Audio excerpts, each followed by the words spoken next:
Well, today, I want to change your vocabulary. I want to walk you away from a thing called luck. And I'm going to give you a new word. For some, perhaps it's a new word, but it's the right word. The word I want to talk to you about from the life of Joseph is a word pronounced providence. You've heard it, Providence, Rhode Island. They came up with the word Providence for Rhode Island off of this word. Providence is a subset of another word. So let me give you the first word because providence comes underneath it. The second most important thing you need to know in your Christian experience, the first thing you need to know in your Christian experience is the gospel. You need to know how to come to faith in Jesus Christ for your eternal destiny, for your salvation. That's the most important thing to know. But the second thing you need to know is about God's sovereignty. Sovereignty. 1 Timothy chapter 6, verse 15 says that God is sovereign. That is, he is the absolute ruler, controller, and sustainer of his creation. That's sovereignty. It's the ultimate ruler, the person who has the last say-so. And here it is, nothing sits outside of God's sovereignty. There are no events over which he does not rule.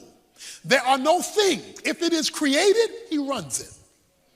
That's sovereignty, the ultimate ruler over all of his creation. Underneath sovereignty is a word that couples with it, and that's the word providence. Providence is the way God arranges things to achieve his sovereign purposes. Sovereignty is his rulership. Providence is how he hooks things up, integrates things, connects things, detaches things, arranges things in order to wind up at the sovereign goal to which he is moving. So providence is the arrangement that facilitates sovereignty. The Bible is clear that our God is sovereign and that he does all things, Ephesians 1 verse 11, after the counsel of his own will. That his purposes can never be thwarted. The scripture is clear that he is ruler over all. He's sovereign. Now here it is. You cannot simultaneously have sovereignty and luck. The two can never coexist because luck is random events that occur that shape things. But if you have a sovereign God who controls everything, you can't have random events that shape anything. So you can't have sovereignty and luck. You can't have both. And the way God works out what you and I might call luck is through providence. That is, arranging things so that they come together or disconnect as he so chooses. So I want you to begin to moonwalk from luck and begin to make your way toward providence. We have watched Joseph's life. And it is filled with ups and downs. He's in a coat one day, he's in a pit the next day. He's got a good job one day, he's accused of rape the next day. He's in prison, he's forgotten, he's remembered. I mean, this guy is going through stuff. It looks like one day he's got good luck. The next day he's got bad luck. But look at how Joseph looked at his life in verse 19 and 20. But Joseph said to them, "Do not be afraid, for I am in God's place. As for you, you meant to evil against me, but God meant it for good in order to bring about this present result, to preserve many people alive. You know what he just said? God did this on purpose. What looked like an unlucky day and a lucky day was God fulfilling his purpose to bring me to my destiny. If you ever get providence, the subset of sovereignty, and move away from luck, you will begin to view life differently. Sovereignty must be the foundation and his providential working, we'll talk about that, by which you now begin to live and look at the events that shape your life so that you can arrive at your divinely ordained destiny. But if you start with the foundation that God is sovereign and that he providentially arranges things to accomplish his goal, you have laid a foundation through which to look at the complexities of life that comes your way. What you and I and others may look at as random events are actually orchestrated events in the purpose and plan of God. Let's put it another way. This mysterious thing called providence means God is sitting behind the steering wheel of history. And sometimes he's on the main highway, other times he's driving down back alleys. Sometimes it looks like he's going the wrong way on a one-way street. But he's steering the steering wheel of history to arrive at a destination. Now let's get this straight. Sovereignty and his providence, how he hooks things up, is not merely related to the big things that happen. See, we look at the big things and we say, well, either God was in it or God wasn't in it because it affected me greatly. Sovereignty is so complete and providence is so intricate that God includes the details. That's why Matthew 10 says that God knows every hair that's on your head and when it comes out. And he says he knows every sparrow that falls out of a tree. So when we talk about the sovereign providence of God, we're talking about not only that he controls the big things that get our undivided attention, but the little things we don't think twice about. Now, I know you like to think the devil is in the details, but God says I'm in the details. Because sovereignty covers everything, and providence is how he hooks the everything up in order to arrive at his specific purpose. Because God is sovereign, he is never caught by surprise, and he never says, oops, that one got away from me. He doesn't do that. Because if he's controlling the big and the little, that means he's not surprised by anything. What shocks you was long known by him. So here is the word. The word is providence. God arranging things. So let me help you right now about providence. The Bible says in Romans chapter 11, verse 33, God says that his ways are unsearchable. You can't Google his providence. You cannot sit at your computer and Google God's ways and get the intricate details of how he does what he does, because it is past finding out. So don't be surprised when God doesn't make sense. He's not supposed to. Because his ways are not our ways, and his thoughts are not our thoughts, and they're not even close. As high as the heavens are above the earth, Isaiah 55 says, so is the gap between God's thinking and our thinking, God's ways and our ways, and you cannot He is the unfigure-outable God. The only things you can figure out is what he decides to tell you. And Deuteronomy 29:29 says he doesn't tell you everything. Now watch this. He says in verse 20, as for you, you meant evil against me, but God meant it for good. Please stick with that word meant. They did, his brothers, his family, did evil against him. And he says, and you meant it for evil. You messed up my life on purpose. You planned to sell me as a slave. You planned to tell my daddy I was killed by an animal. You planned to ruin my life. Anybody in here where somebody planned to mess you up? I mean, they pre-planned that thing. They thought about that thing.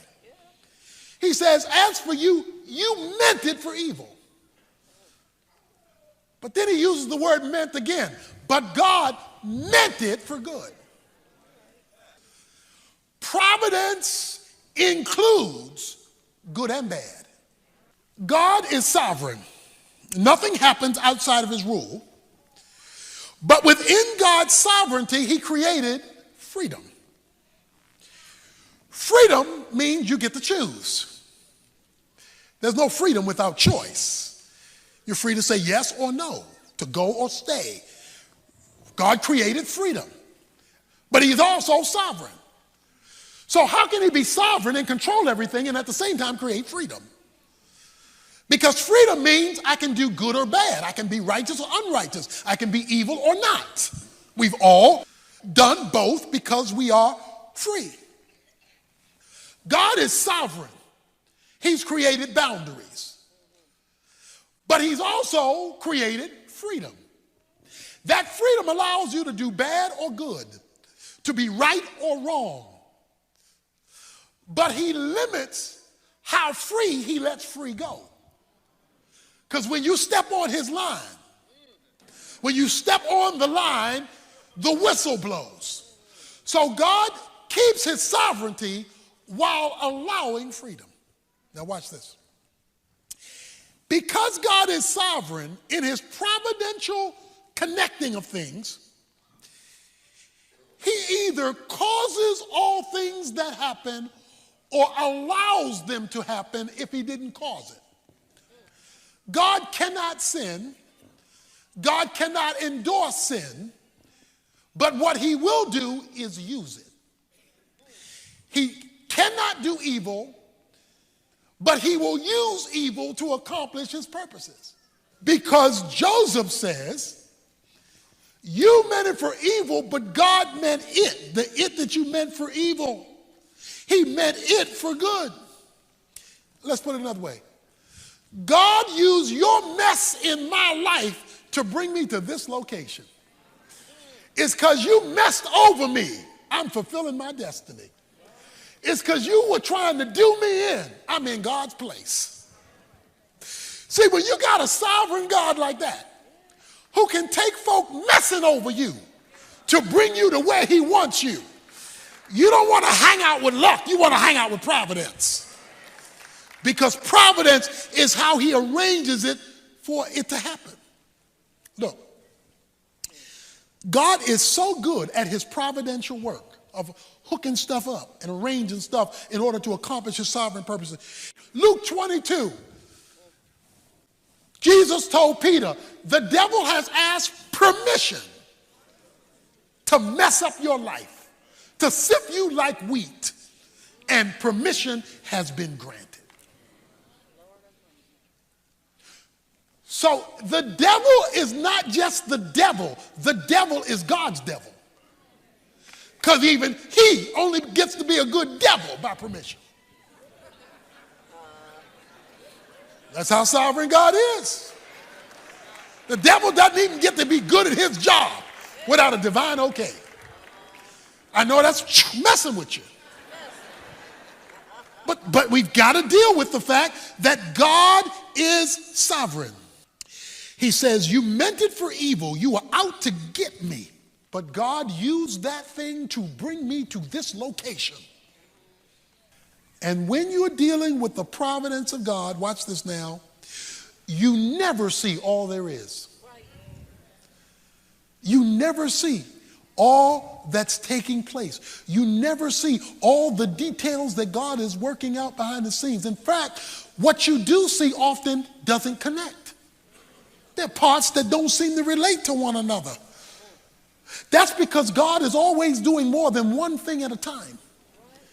He's dealing with 50 million things at the same time. That's what makes him such a unique being. He can take billions of people at the same time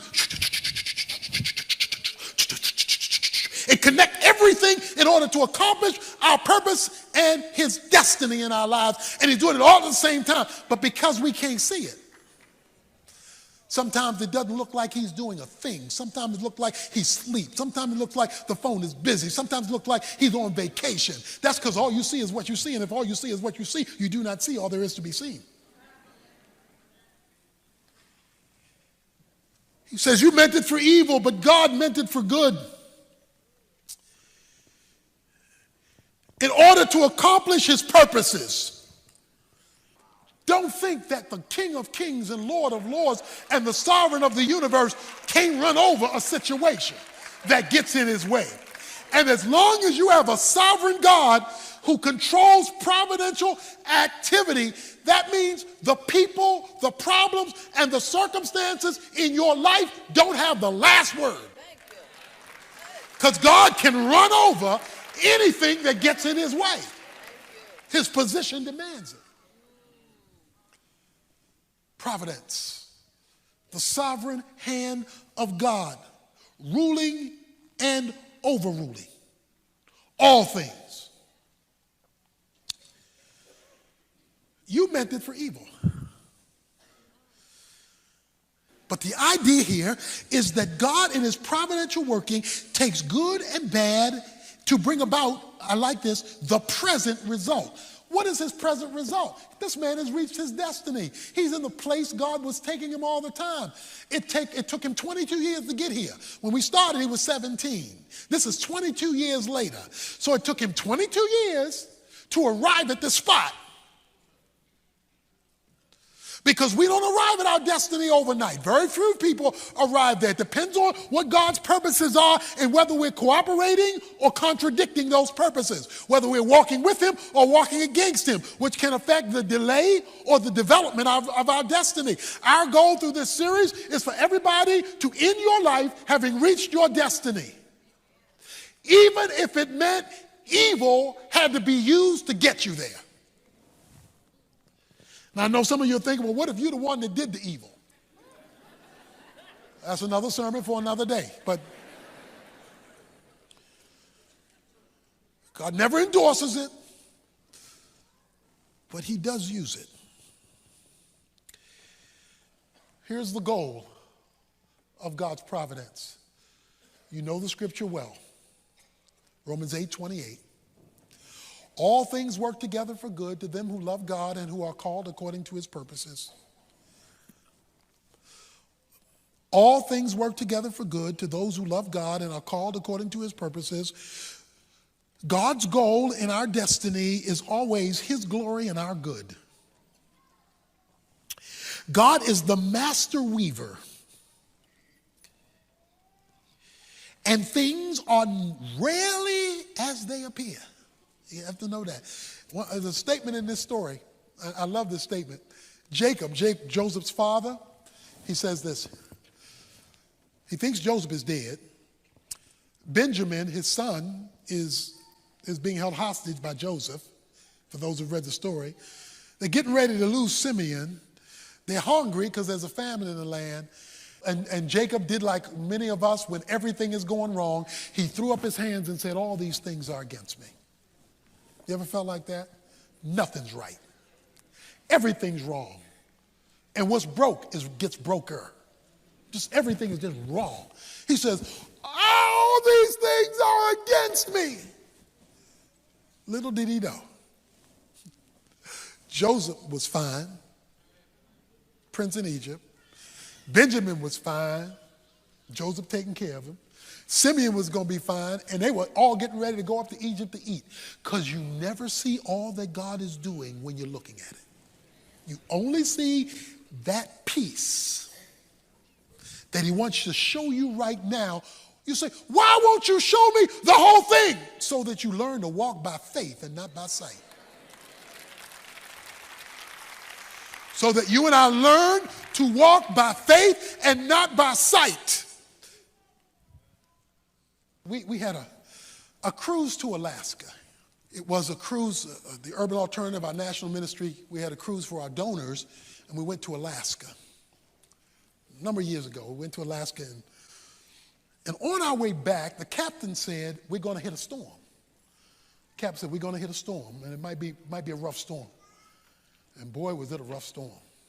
Because we were in a storm, and it was dark outside. Sister Evans picked up the telephone and said, I want to speak to the captain. I sat on the side of the bed and went, oh, Lord. She said, I want to speak to the captain. The lady said, the captain cannot come right now. We're trying to weather this storm. He cannot come right now. I'm so sorry because, this is turbulent, so we cannot come right now. She said, well, I just want to know. He told us, he knew we were going to go into this storm. He could have gone through the inside passage and bypassed being directly out in the open ocean in the storm, and we could have bypassed a lot of this storm. That was an option. But he didn't take the inside passage. He took us, and we have 200 guests on the boat, and they're having this miserable experience because the captain didn't go the safer, smoother route. He took and I want to know why he would do that and give us this much discomfort. The lady said, well, I'll relay the message to the captain, but he can't come to the phone right now. This is a serious situation we're in. So the phone was hung up. I took a deep breath. A few minutes later, the phone rang. And it was the assistant to the captain. And the assistant to the captain told Sister Evans, Sister Captain said, this is rough, and I know it's bad, but you need to understand one thing. This ship was built with this storm in mind. When we were in dry dock and we were putting this baby together, we knew we would hit a day like this. We knew we would hit a day when there would be all the world would collapse and there would be a storm like this, and all of that was taken into consideration before we ever launched. So even though it's uncomfortable and even though it's difficult, I just want you to know that you're going to reach your destination safely. Even though it's difficult sailing right now, because of what was built here and because of who's in charge here, we're going to get you from where we took you back to where you came from, and you're going to get there safely. You may be on rough seas right now. You may be in turbulence right now. It may be dark right now. But your trial is on a ship that was built with this trial in mind, because you got a captain who knows how to weather the storm. You've got a captain who knows how to guide the ship. And you've got a captain who knows how to deliver you to your destination safely. Because even though the storm may mean it for bad,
God.